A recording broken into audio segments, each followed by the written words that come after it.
ఓం భగవాన్ శ్రీ సత్యసాయి సచ్చరిత్ర తపోవనము 4వ అధ్యాయము అవతార ప్రకటన. శేషమరాజు గారికి కడప జిల్లా కమలాపుర నివాసి పసుమర్తి వెంకటరామరాజు గారి సోదరితో వివాహం జరిగింది. తన తమ్ముడైన సత్యాన్ని చక్కగా చదివించాలనే ఉద్దేశంతో శేషమరాజు గారు సత్యాన్ని తీసుకొని వచ్చి కమలాపురం హైస్కూలులో చేర్పించాడు. అదే సమయంలో శేషమరాజు గారు టీచరు ట్రైనింగ్కి వేరే చోటకు వెళ్ళవలసి వచ్చింది. పుష్పగిరి తిరునాళ్ళు. సత్యం కమలాపురం ఉన్నత పాఠశాలలో చేరిన కొన్నాళ్లకు పుష్పగిరి తిరునాళ్ళు వచ్చాయి. అక్కడి డ్రిల్ మాస్టరే పిల్లల స్కౌట్ బృందాన్ని ఒకటి తయారు చేశాడు. సమాజానికి సేవ చేయడానికి స్కౌటు బాగా ఉపయోగపడుతుందని భావించి సత్యం కూడా స్కౌట్లో చేరాడు. తన దగ్గర చాలినన్ని డబ్బులు లేని కారణంగా స్కౌటు బృందంతో కలవకుండగా సత్యం విడిగా తానొక్కడే బయలుదేరి కాలినడకన పుష్పగిరి చేరుకున్నాడు. అక్కడ భోజనం చేయడానికి డబ్బులు లేకపోతే ఉపవాసం ఉంటూ ఆ సంగతి మిత్రులతో కానీ మాస్టారుతో కానీ చెప్పకుండగా చిరునవ్వులు చిందిస్తూ సేవా కార్యాలలో పాల్గొన్నాడు. ఎవరైనా భోజనం చేశావా అని అడిగితే సత్యం తన అరచెయ్యి చూపించేవాడు. ఆ చేతి నుంచి పిండి వంటల సువాసనలు వచ్చేవి. బంధువుల ఇంట చక్కని భోజనం చేసి వచ్చాడని భావించి ఆ మాస్టారు అందరి పిల్లలతో పాటే సుకుమారుడైన సత్యం చేత కూడా పనులు చేయించాడు. తప్పిపోయిన పిల్లల్ని వారి తల్లిదండ్రులకు అప్పగించటం, యాత్రికులకు మంచినీళ్లు అందించటం, యాత్రికులకు మంచినీరు సమకూర్చడం, ఆరోగ్య అవసరాలు చూడటం, ప్రాథమిక చికిత్స చెయ్యటం, ఇటువంటి సేవలు నిర్వర్తించి ఆ పుష్పగిరి తిరునాళ్లలో స్వామి అందరికీ ఆదర్శంగా నిలిచాడు. ఈనాడు ప్రపంచవ్యాప్తంగా విస్తరిల్లిన శ్రీ సత్యసాయి సేవాదళ్ బహుశా స్వామి మనసులోని ఆనాటి స్కౌటు బృందానికి ప్రతిరూపమే కావచ్చు. టీచరు ట్రైనింగ్ పూర్తి చేసుకుని రాగానే శేషమరాజు గారికి తెలుగు పండితుడుగా ఉరవకొండలో ఉద్యోగం వచ్చింది. రాముని లీలలు, కృష్ణుని లీలలు పాఠశాలలో పాఠం చెప్తున్నప్పటికీ అవతార పురుషుడు తన ఇంట్లో చూపే లీలల్ని అర్థం చేసుకొనలేక తండ్రితో పాటు శేషమరాజు గారు కూడా ఇవి దయ్యాలు భూతాలు ఆవహించి చేస్తున్న పనులనే భావించాడు. అందుకనే ఉరవకొండలో తన దగ్గర ఉంచుకొని బెత్తంతో తమ్ముణ్ణి దారిలో పెట్టవచ్చునని భావించాడు. ఈశ్వరమ్మ ఎంతో భారమైన హృదయంతో చిన్న కుమారుణ్ణి ఉరవకొండకు పంపడానికి అంగీకరించింది. నేను అందరికీ సేవకుణ్ణి. సత్యం ఉరవకొండలోని ఉన్నత పాఠశాలలో 8వ తరగతిలో చేరాడు. అక్కడ మంచినీటి బావి ఊరికి 1 మైలు దూరములో ఉండేది. అన్నగారి కుటుంబం కోసమయ్యి సత్యం అంత దూరం నుంచి కావిడితో ఉదయం 2-3 సార్లు, సాయంత్రం 2-3 సార్లు మంచినీళ్లు తెచ్చేవాడు. అప్పుడు పొరుగున ఉన్నవారు సత్యం మెత్తదనం చూచి, బాబూ మాకు కూడా కాసిని మంచినీళ్లు తెచ్చి పెడతావా అని అడిగేవారు. అందుకు సత్యం ఆనందంగా అలాగే తప్పకుండా అని వారికి కూడా మంచినీళ్లు తెచ్చిపెట్టేవాడు. సత్యం సెలవులకు పుట్టపర్తి వచ్చినప్పుడు మాతృదేవత ఈశ్వరమ్మ తన చిన్న కుమారునికి ఒంటికి నూనె రాసి తలంటు పోద్దామని చూస్తే భుజం మీద నల్లగా కమిలినట్లుగా మచ్చబడి ఉంది.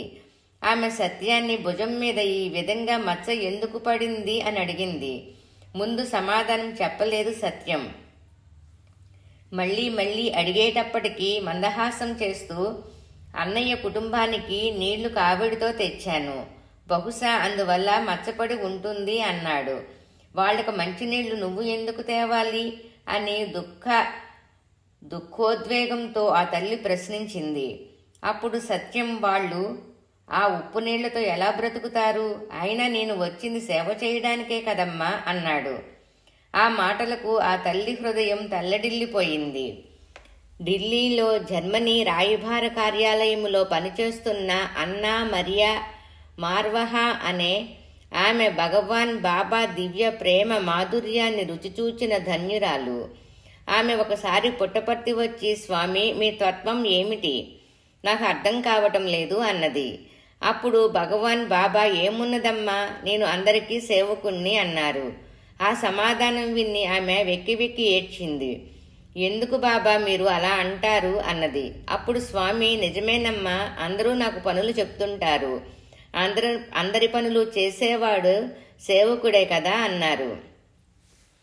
భగవాన్ బాబా మాటలు చేతలు చిన్నప్పటివి ఇప్పటివి ఒకే రకంగా ఉన్నాయి. స్వామి చిన్నప్పుడు మంచినీళ్లు తెచ్చారు. ఇప్పుడు 75 సంవత్సరాల వయసులోనూ మంచినీళ్లు తెస్తూనే ఉన్నారు. కాకపోతే ఇప్పుడు సత్యసాయి వాటర్ ప్రాజెక్టు అని పేరు, అంతే తేడా. అప్పుడు పొరుగింటి వారు, బాబు మాకు కాస్త మంచినీళ్లు తీసుకువస్తావా అని అడిగారు. ఇప్పుడు పొరుగు జిల్లాల వాళ్ళు వెళ్ళి అడుగుతున్నారు, బాబా మాకు కూడా కాస్త మంచినీళ్లు ఇస్తారా అని. భగవాన్ బాబా అపారమైన ప్రేమతో అప్పుడు ఇప్పుడు అంటూనే ఉన్నారు, తప్పక తప్పక అని. పుట్టపర్తి ఎక్కడున్నదో మొదటిసారిగా తెలుసుకొని పుట్టపర్తి చుట్టుప్రక్కల జిల్లాల వాళ్ళు వచ్చి ఆ తల్లిని, అమ్మా మంచినీళ్లు, అమ్మా మంచినీళ్లు అని అడుగుతుంటే 1000 తల్లుల ప్రేమతో, కాదు కాదు 1,000,000 తల్లుల ప్రేమతో సాయిమాత హృదయం కరిగిపోయి, పాపం ఎప్పుడూ రాని పిల్లలు నా దగ్గరకు వచ్చి పంచభక్ష పరమాన్నాలు కాదు కేవలం మంచినీళ్లు అడుగుతున్నారే అని అలాగే తప్పకుండా తప్పకుండా అంటున్నది. ఒక దేశం, ఒక ప్రభుత్వం చేయలేని పనిని స్వామి ఒక్కరే నిర్వహిస్తూ తన పిల్లలైన ఈ మానవుల కోసం వందల కోట్ల రూపాయలు ఆ వాటర్ ప్రాజెక్టులపై ఖర్చు చేస్తున్నారు. ఆ స్వామి రుణం ఏ మానవుడైనా తన జన్మ కాలములో తీర్చుకొనగలడా? శ్రీ సత్యసాయి సుజలా స్రవంతి పథకం ఇప్పటి వరకు 751 గ్రామాలు 11 పట్టణాలలో విస్తరించి ప్రపంచములో 9వ వింతగా వెలుగొందుతున్నది. 2500 కిలోమీటర్ల పొడవు గల పైపులతో నిరంతరం మంచినీళ్లు ప్రవహిస్తూ లక్షలాది రాయలసీమ వాసులు దాహార్తిని తీర్చడములో సత్యసాయి బాబావారి అపారమైన కరుణయే అడుగడుగునా కనిపిస్తూ ఉంది. తపోవనము 66వ పేజీ. చెప్పినట్లు చేస్తారా? ఉరవకొండలో చదువుకునే రోజుల్లోనే తమ్మిరాజు అనే ఉపాధ్యాయుని ప్రేమపూర్వకమైన ప్రోత్సాహం వల్ల సత్యం మానవతా విలువలతో కూడిన చిన్న నాటకాన్ని రచించారు. దాని పేరు చెప్పినట్లు చేస్తారా. ఇందులోని కథ చూస్తే ఆనాడు కాదు ఈనాటికి మానవుల భావాలు అలాగే ఉన్నాయనిపిస్తుంది. మొదటి రంగంలో ఒక స్త్రీ భాగవతం చదివి తోటి స్త్రీలకు అర్థం చెప్తూ ఉంటుంది. సందర్భవశాత్తు ఆమె వారితో సోమరులకు, దృఢకాయులకు దాన ధర్మాలు చేయక, ఆసక్తులకు, కుంటి గ్రుడ్డి ముసలివారులకు దాన ధర్మాలు చేయమని హితవు చెప్తుంది. కొంతసేపటికి ఆ స్త్రీలందరూ వెళ్లిన తర్వాత ఒక అంధుడు వచ్చి తనకు సహాయం చేయమని ప్రార్థించాడు. ఆ స్త్రీ అతనిని అసహ్యించుకొని అక్కడ నుంచి పంపివేస్తుంది. ఆ తర్వాత పట్టెనామాలు ధరించి తుంబరమీటుతూ ఒక హరిదాసు రాగా అతనికి ఆ తల్లి బియ్యం డబ్బులు ఇచ్చి పాదాలకు నమస్కరించి అతని ఆశీర్వాదములను అర్థిస్తుంది. ఈ దృశ్యం చూసిన ఆమె కుమారుడు కృష్ణుడనే బాలుడు, అమ్మా నీవు పురాణం చెప్పేటప్పుడు బోధించేదేమిటి, ఇప్పుడు చేసిందేమిటి అని అడిగితే ఆమె కోపంతో నోర్ముయ్, ఎవరైనా చెప్పినట్లు చేస్తారా అంటుంది. రెండవ రంగంలో ఒక ఆఫీసులో పనిచేస్తూ ఉన్న ఆ బాలుని తండ్రి తన కుమారుడు ఆఫీసుకు రాగా విద్య యొక్క గొప్పతనం గురించి చెప్పి ఎన్ని కష్టాలు సహించి అయినా విద్యను నేర్చుకొనాలని ప్రబోధిస్తాడు. ఆ మాటలు కిటికీలో నుంచి వింటున్న ఒక పేద విద్యార్థి వచ్చి, అయ్యా మీ వంటి పుణ్యాత్ముల సహాయంతో స్కూలుకి జీతం కట్టి చదువుతున్నాను.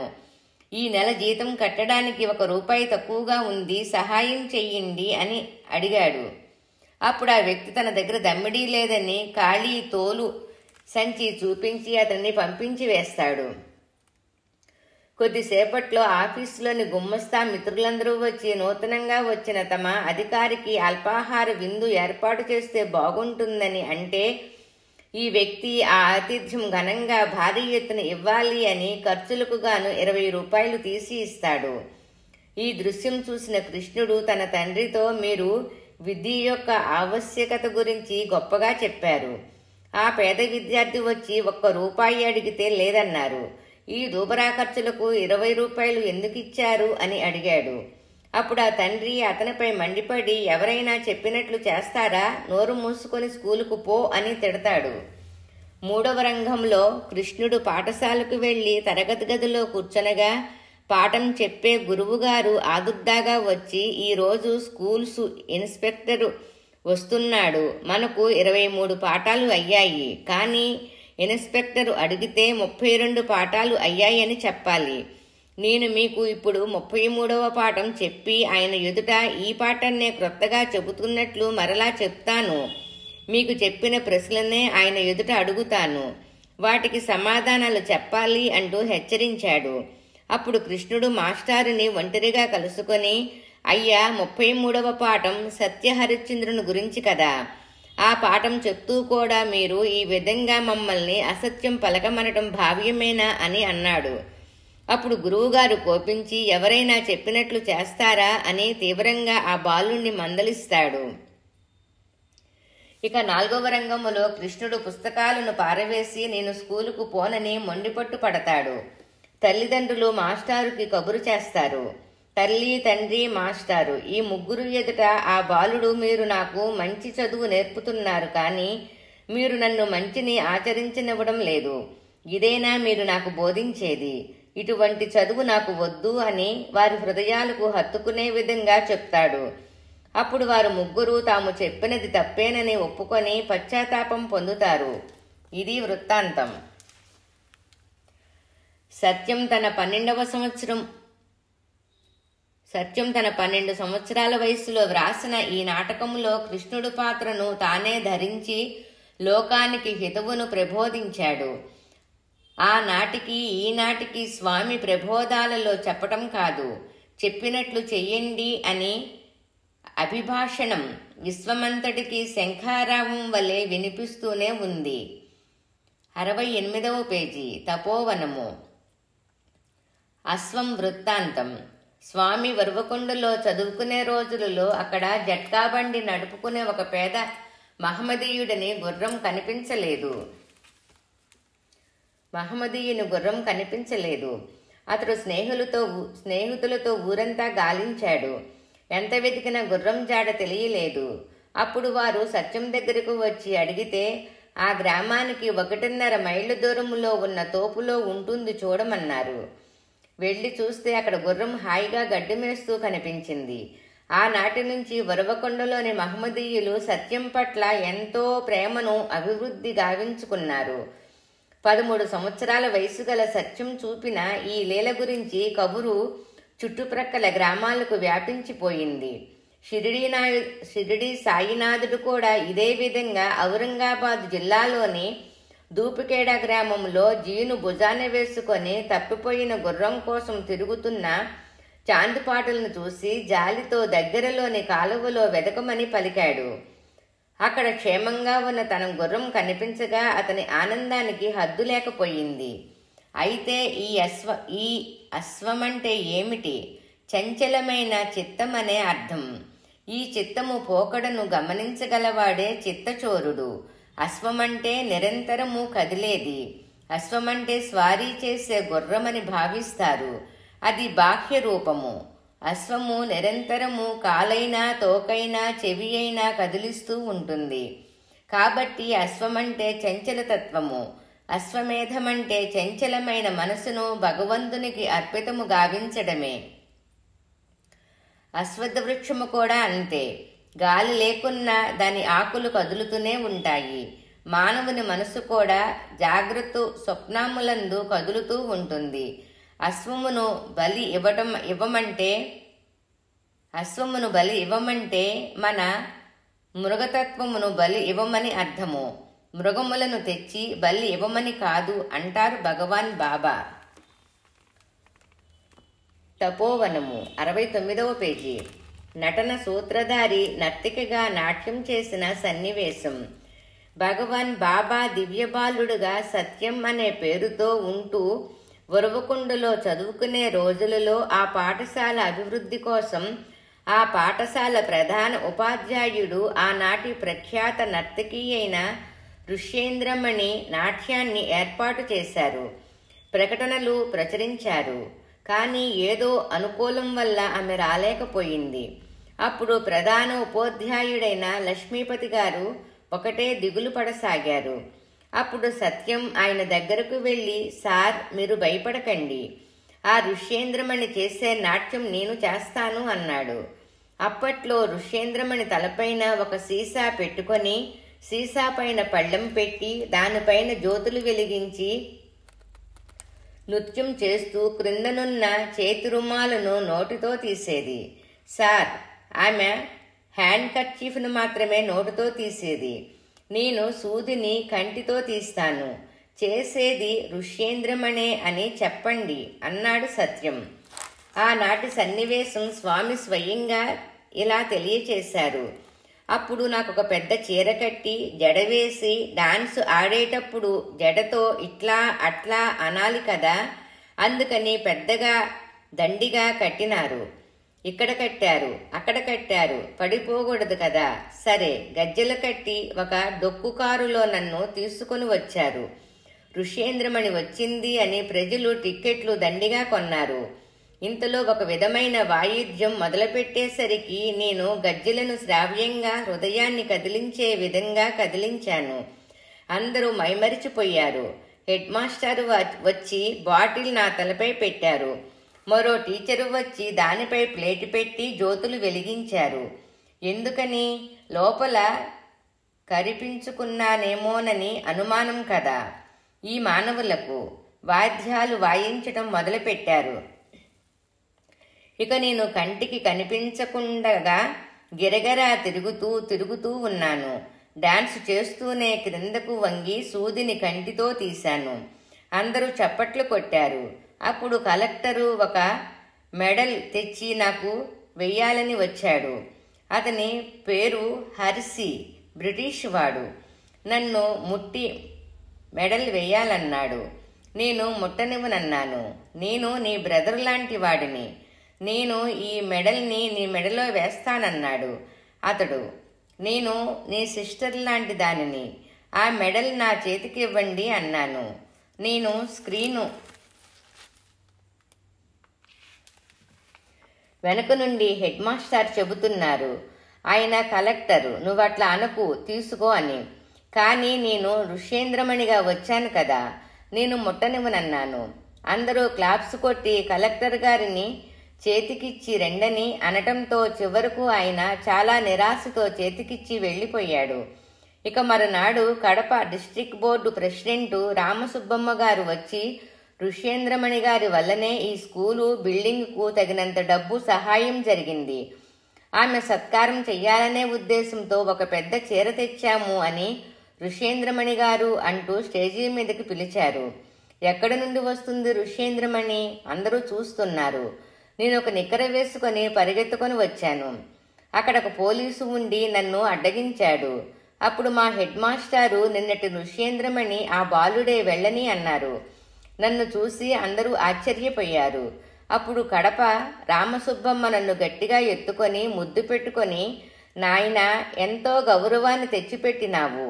నా చిన్న వయసు లోపల మనం భారతదేశంలో ఇలాంటి వారంతా ఉంటున్నారా? ఈ చిన్న వయసు లోపల మన భారతదేశంలో ఇలాంటి వారంతా ఉంటున్నారా అని ఎంతో పొగిడింది. ఆనాటి నుండి ఆమె స్వామి అంటే చాలా ప్రేమ.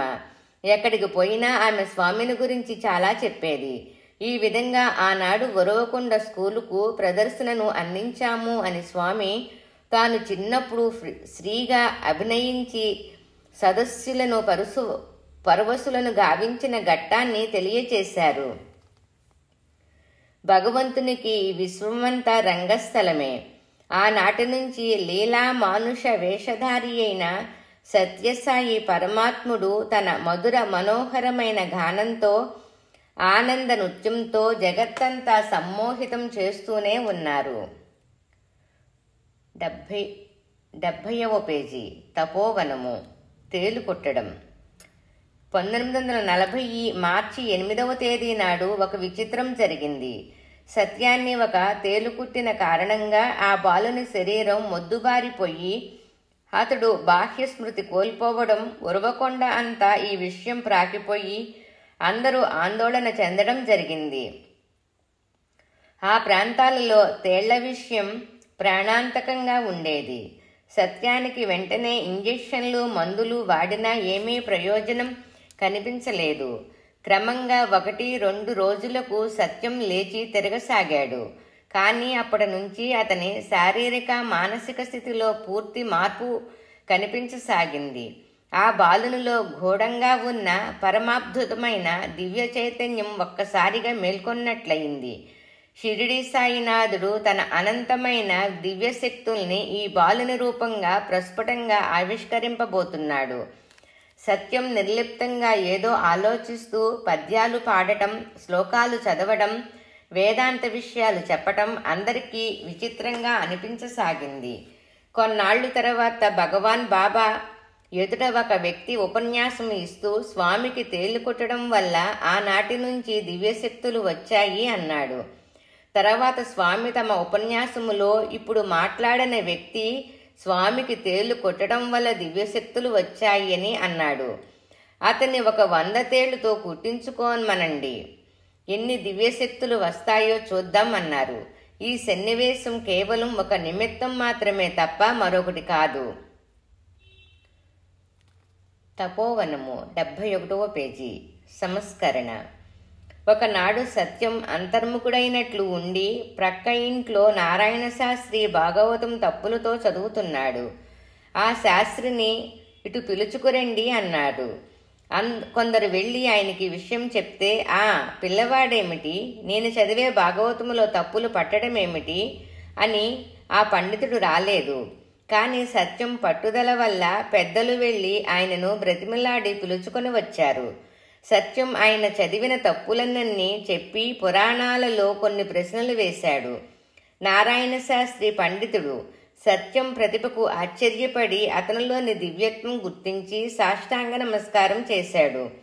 ఈనాటికి భగవాన్ బాబా పాండితీ ప్రకర్షతో కేవలం పుస్తకాలలో, మంత్రాలలో మాత్రమే భగవంతుణ్ణి వెతుకుతూ ఎట్ట ఎదుట మానవాకారం ధరించి ఉన్న అవతార పురుషుణ్ణి గుర్తించలేనటువంటి పండితులకు కనువిప్పు కలిగిస్తూనే ఉన్నారు. ఒకసారి పుట్టపర్తిలో నవరాత్రి ఉత్సవాల సందర్భంగా జరిగే యజ్ఞానికి కొందరు వేదాంత విశారదులైన పండితులు వచ్చారు. వేదికపై యజ్ఞం చేస్తున్నారు. వారికి భగవాన్ బాబా దివ్యత్వం మీద నమ్మకం లేదు. అందువల్ల వారికి సాయినాథునిపై ప్రేమ, భక్తి ఏర్పడలేదు. ఆ భావనతో, ఆ ఉదాసీనతతో ఒక పండితుడు మంత్రోచ్చరణ చేసేవేళ ఒక మంత్రాన్ని తప్పుగా పలికాడు. అయినా ఆ వేదోచ్చరణ ఎవరికి తెలుసులే అని ముందుకు వెళుతున్నాడు. అప్పుడు సాయి భగవానుడు ఒక్కసారి ఆయన వైపు చూచి, శాస్త్రి సరిగా చదువు అన్నారు. అంతే, ఆయన ఒళ్ళు జలతరించింది. అప్పుడు స్వామి ఆ మంత్రాన్ని మధుర స్వరంతో పలకటం ఆరంభించారు. వారంతా దిగ్భ్రాంతి చెంది స్వామి స్వరంతో స్వరం కలిపి చెప్పసాగారు. తపోవనము. 72వ పేజీ. సహనము. ఉరవకొండలో మహిమలు చూపే ఈ వింత బాలుణ్ణి చూడటానికి ఎక్కడెక్కడ వారు రావటం మొదలుపెట్టారు. ఆ వచ్చిన వారు ఇదేదో చేతబడి అని, దయ్యం పట్టిందని, భూతం ఆహ్వానించిందని, పలానా వ్యక్తి నయం చేస్తాడని ఇలా చెప్పడం ఎక్కువైంది. ఒకనాడు ఒక శక్తి ఉపాసకుణ్ణి పిలుచుకుని రాగా సత్యం అతన్ని చూచి, ఓయి, నిత్యం నీవు నన్నే పూజిస్తూ నా అనుగ్రహం కోరుతూ ఇప్పుడు నాకు చికిత్స చేయడానికి వచ్చావా? నమస్కారం చేసుకుని బుద్ధిగా వెళ్ళు అని ఆదేశించాడు. ఆ శక్తి ఉపాసకుడు భయభ్రాంతుడయి నమస్కరించి అక్కడ నుంచి వెళ్ళిపోయాడు. సత్యాన్ని తల్లిదండ్రులు ఉరవకొండ నుంచి పుట్టపర్తి తీసుకొని వచ్చారు. బళ్ళారిలో, ధర్మవరములో ప్రముఖ వైద్యులకు చూపించారు. వారెవరికీ ఈ వ్యాధి అంతుపట్టలేదు. ఒక్కొక్కసారి సత్యం, అరుగో దేవతలు ఆకాశములో వెళుతున్నారు, హారతులివ్వండి అనేవాడు. ఇంట్లో వారికి ఈ మాటలు విచిత్రంగా ఉండేవి. అప్పుడు కదిరి దగ్గర ప్రఖ్యాత భూత వైద్యుడు ఉన్నాడని, అతడు ఎటువంటి భూతాన్నైనా లొంగ తీసుకొనగలడని కొందరు చెప్పినా పెద్ద వెంకమరాజు సత్యంతో పాటు శేషమరాజును తన కుమార్తెలను కూడా తోడు తీసుకొని ఎడ్లబండిపై వెళ్ళాడు. ఆ భూత వైద్యుడు భయంకరమైన ఆకారంతో ఎర్రని కళ్లతో భీతి గొలుపుతూ ఉన్నాడు. అతడు ఈ 14 సంవత్సరాల చిన్నారి బాలుణ్ణి అనాగరికపు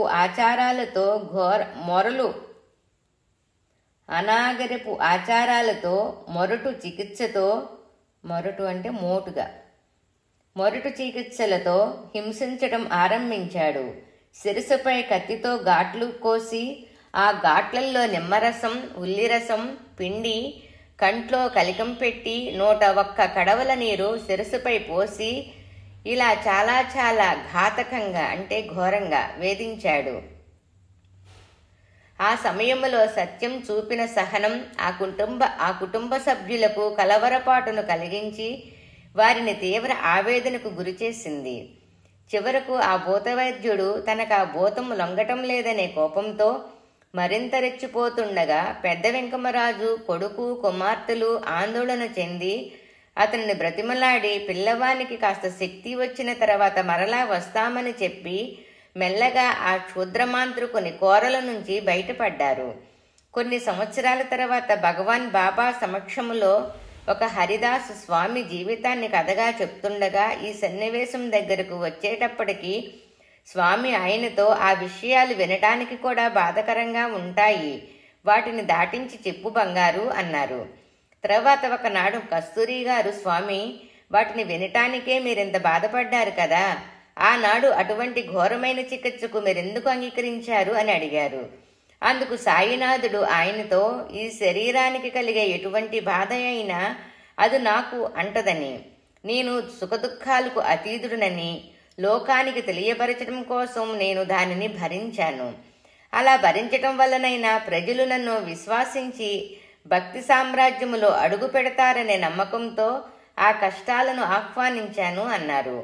ఒకనాడు పెనుగొండలో న్యాయవాదిగా పనిచేస్తున్న కృష్ణమాచార్యులు గారు వచ్చి సత్యాన్ని పరిశీలించి తాననుకున్న దానికంటే వ్యాధి చాలా తీవ్రస్థితిలో ఉన్నదని, వెంటనే సత్యాన్ని ఘటికాచలం తీసుకుని వెళ్ళమని, అక్కడ నరసింహస్వామిని దర్శింపచేస్తే వ్యాధి నయమవుతుందని చెప్పారు.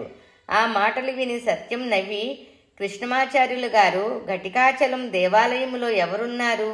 నేనే కదా, నన్ను నా దగ్గరికే తీసుకుని వెళ్ళమని చెప్తున్నారా అన్నాడు.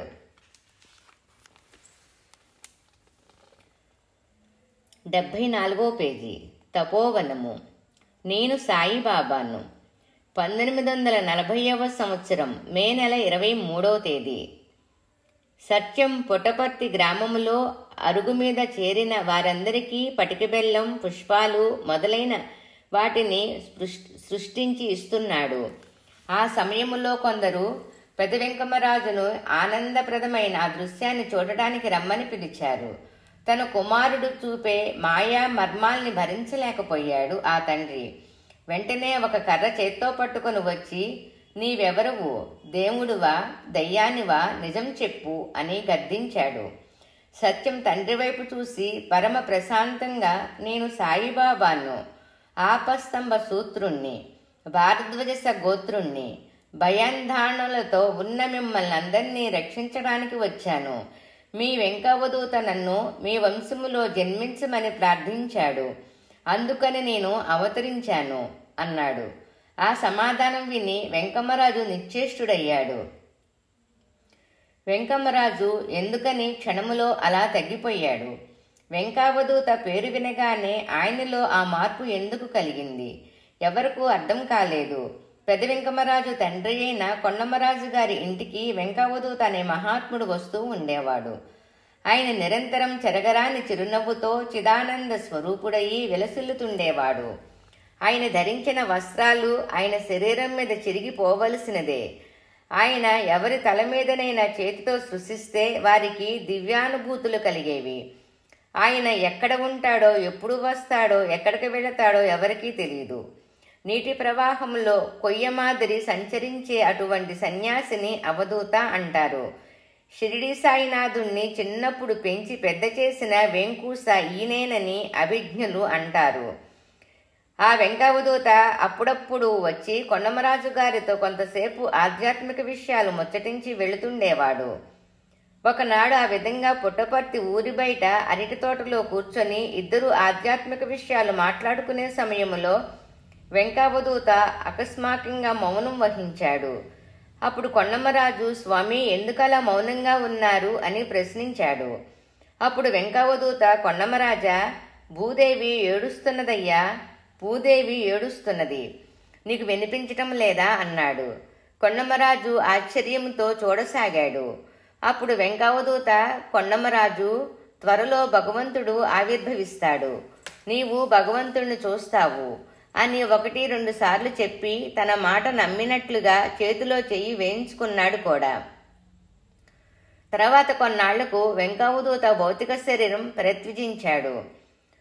ఈనాడు తన ఇంట్లో ఈ దివ్యబాలుడు ఒక్కసారిగా మహాత్ముడైన ఆ వెంకవదూత పేరు స్మరించేటప్పటికీ వెంకవదూతతో తమ కుటుంబానికున్న అనుబంధం, ఆయన తన తండ్రితో చెప్పిన మాటలు గుర్తుకు వచ్చి పెద్ద వెంకమరాజు ఆశ్చర్యపోయాడు.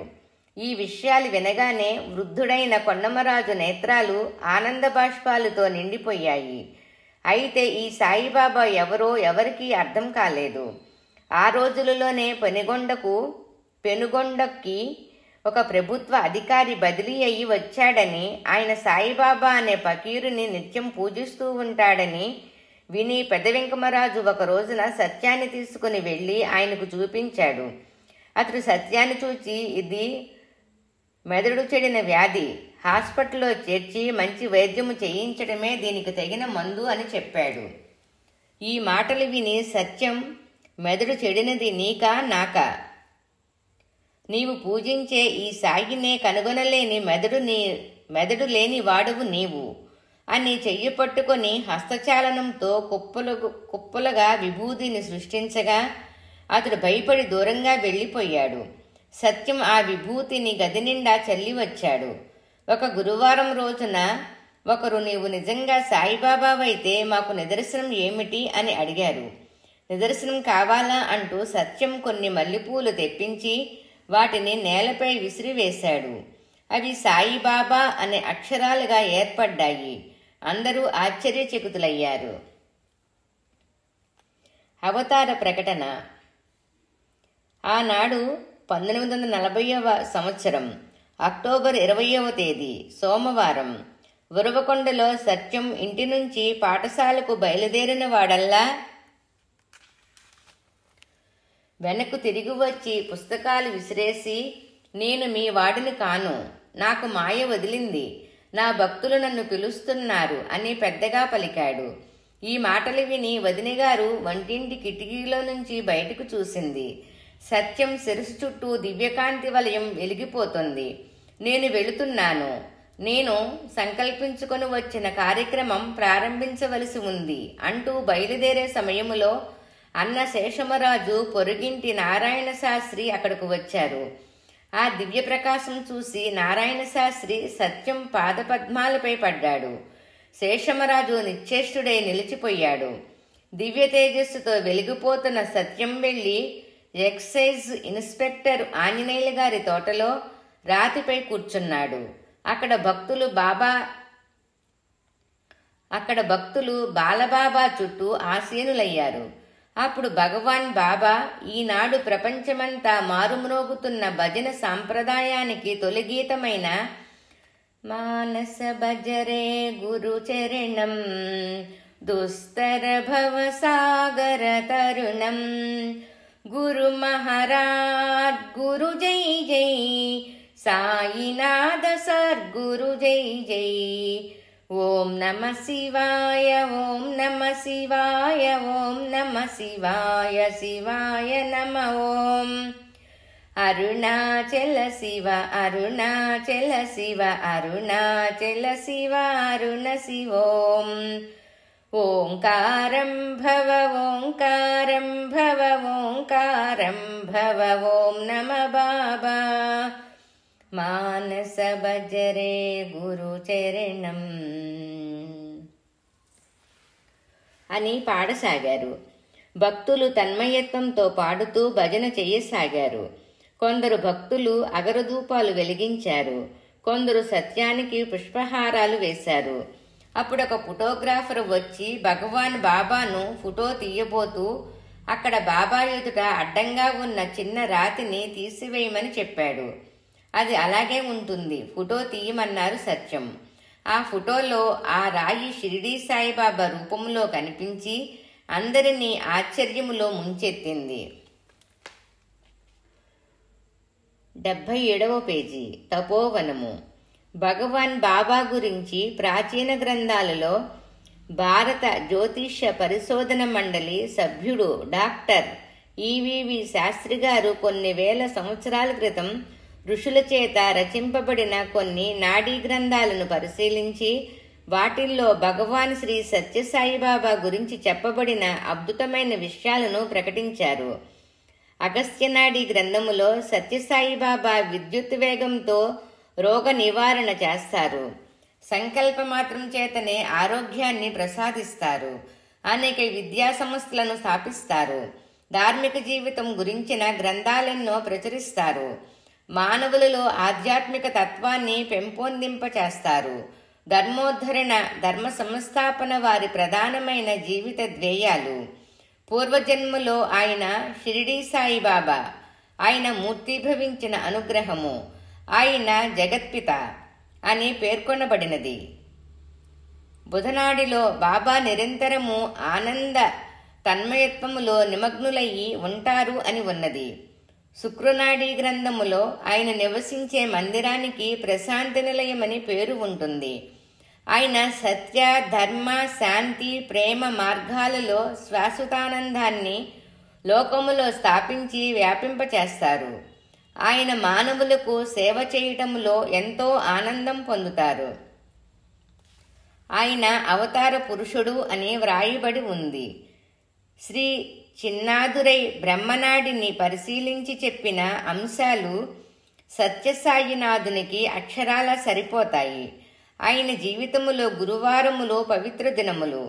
ఆయన మానవ మాతృని వలె పుటపర్తి నివాసి వలె భ్రాంతి కలిగిస్తుంటారు. ఆయన నారాయణుడని పేరు కలిగి ఉంటారు. ఆయన శివశక్తి అంశమున ఉద్భవించిన అవతారము. షిరిడీ సాయి అవతారము చిత్రావతి నది తీరములో ప్రశాంత వాతావరణములో ఆవిర్భవించిన ఆయన పరమ శాంతమూర్తి అని ఆ గ్రంథములో ఉన్నది. పళని సుబ్రహ్మణ్యేశ్వర స్వామి దేవాలయములో భద్రపరచబడిన నాడీ గ్రంథములో తమిళ, కేరళ, కర్ణాటక దేశముల మధ్య గల ఆంధ్రదేశములో చిత్రావతి నదీ తీరములో భగవంతుడు అవతరిస్తాడు. ఆయన నామధేయము సత్యనారాయణ. ఆయన యోగీశ్వరుడు, పరమయోగి. ఆయన నిద్రించడు అని ఉంది. పరాశర మహర్షి రచించిన పద్మపురాణములో పర్తి అనే గ్రామంలో సత్యం అనే పేరుతో ఒక వ్యక్తి ఉద్భవిస్తాడు. ఆయన 5 అడుగులు 3 అంగుళాల పొడవు ఉంటాడు. అతడు యావత్ ప్రపంచాన్ని ఆకర్షించే శక్తివంతమైన అయస్కాంతం వలె విలసిల్లుతాడు అని ఉన్నదని ఆ పురాణాన్ని విల్సన్ అనే ఆంగ్లేయుడు ఇంగ్లీషులోకి అనువాదం చేశాడని భగవాన్ బాబా తెలిపారు. జైమిని భారతం సమగ్ర గ్రంథం హిమాలయాలలోని కొందరు విశిష్ట వ్యక్తులు దగ్గర ఉన్నదని, అందులో సత్యసాయి గురించి స్పష్టంగా ఉన్నదని కూడా భగవాన్ బాబా తెలిపారు. అరవింద మహర్షి మహాయోగి, మహాఋషి. ఆయన పుదుచ్చేరిలోని తన ఆశ్రమములో 1923 నుండి 26 వరకు తీవ్ర తపస్సాధనలో నిమగ్నులయ్యి ఉన్నారు. మానవోద్ధరణ కోసం భగవంతుడు మానవలోకములో అవతరించాలని ఆయన ప్రార్థిస్తున్నారు. 1926 సంవత్సరం నవంబర్ 24న తేదీనాడు ఆయన తపస్సమాధిలో నుంచి బయటకు వచ్చి నిన్నటి రోజున భగవంతుడు భూమి మీద అవతరించాడు. ఆయన తన అనంత దివ్యశక్తితో మానుష భావాలను ఊర్ధ్వముఖంగా మళ్లించి దివ్యజ్యోతిని ప్రతి హృదయములోనూ వెలిగిస్తాడు. అతని దివ్యవాణిని ప్రపంచములోని అశేష జనావళి వినగలదు అని ప్రకటించారు. అరవింద మహర్షి ఉద్దేశించింది శ్రీ సత్యసాయి భగవానున్నే అనేది ఆయన చెప్పిన జన్మతిథిని బట్టి విశదమవుతున్నది. మహమ్మద్ ప్రవక్త ప్రసంగాలు ఆయన జీవితకాలం తర్వాత 700 సంవత్సరాలకు ది ఓషన్ ఆఫ్ లైట్ అనే 25 సంపుటులుగా వెలువడినాయి. అందులో రాబోయే జగత్ప్రభువును గుర్తుపట్టదగిన అంశాలు ఇలా పేర్కొనబడి ఉన్నాయి. ఆయన శిరోజములు దట్టముగా ఉంటాయి, నుదురు విశాలముగా ఉంటుంది, బుగ్గ మీద పుట్టిమచ్చ ఉంటుంది, గడ్డము ఎప్పుడూ గీయబడి ఉంటుంది. ఆయన 2 వస్త్రములు ధరిస్తారు. ఆయన వస్త్రము అగ్నిజ్వాల వలె ఉంటుంది. ఆయన ముఖకాంతి ఒకప్పుడు రాగి రంగులో, ఒకప్పుడు బంగారపు రంగులో, ఒకప్పుడు శ్యామల వర్ణములో, ఒకప్పుడు చంద్రబింబం వలె ఉంటుంది. ఆయన ఆకృతి చిన్నదిగా ఉంటుంది. ఆయన పాదాలు స్త్రీ పాదాల వలె సుకుమారంగా ఉంటాయి. పుట్టుక నుంచి ప్రపంచములోని సర్వమతములు, సర్వబోధలు ఆయన హృదయములో ఉంటాయి. ప్రపంచములోని సకల విజ్ఞానాలు ఆయన తలలో ఉంటాయి. నీవు భగవంతుని వేడుకునే సర్వ పదార్థాలను ఆయన ప్రసాదించగలడు. ప్రపంచములోని నిధి నిక్షేపాలన్నీ ఆయన పాదాల క్రింద ఉంటాయి.